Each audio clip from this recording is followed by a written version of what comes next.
Pour ces enfants passionnés du ballon ovale, cette journée de détection est de loin l'événement le plus important de l'année. Une fois par an, le Stade Toulousain, le club de rugby le plus titré d'Europe, ouvre ses portes aux jeunes pousses. Objectif, chercher et trouver ceux qui pourront devenir les grands joueurs de demain.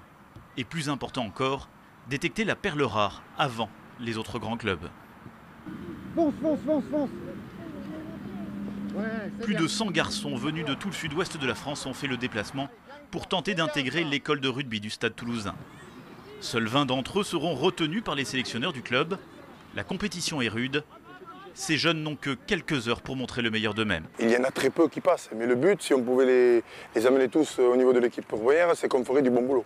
Frédéric Michalak et Clément Poitronneau ont commencé au Stade Toulousain à l'école de rugby chez les tout-petits, donc chez les moins de 9 ans.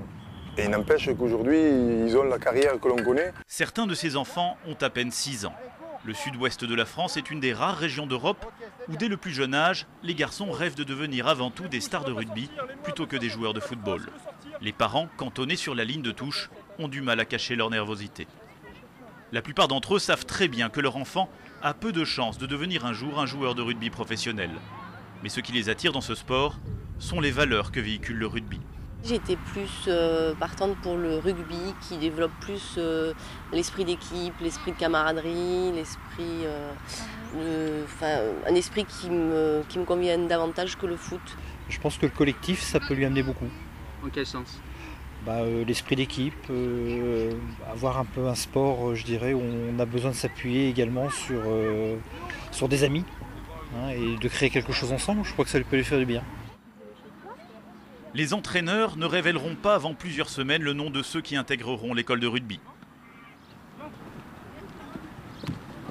Avec lui, il est tout seul. Et c'est bon. Les lauréats seront prévenus par courrier. Une annonce directe, le jour même, a été jugée trop dure pour les jeunes recalés. Mais pour ceux qui seront choisis, ils devront consacrer 2 jours par semaine au match et à l'entraînement. Peut-être même, dans quelques années, ils intégreront la célèbre équipe 1 du Stade Toulousain, celle qui, au fil des années, inscrit sur ce mur des victoires la liste de ses prestigieux trophées.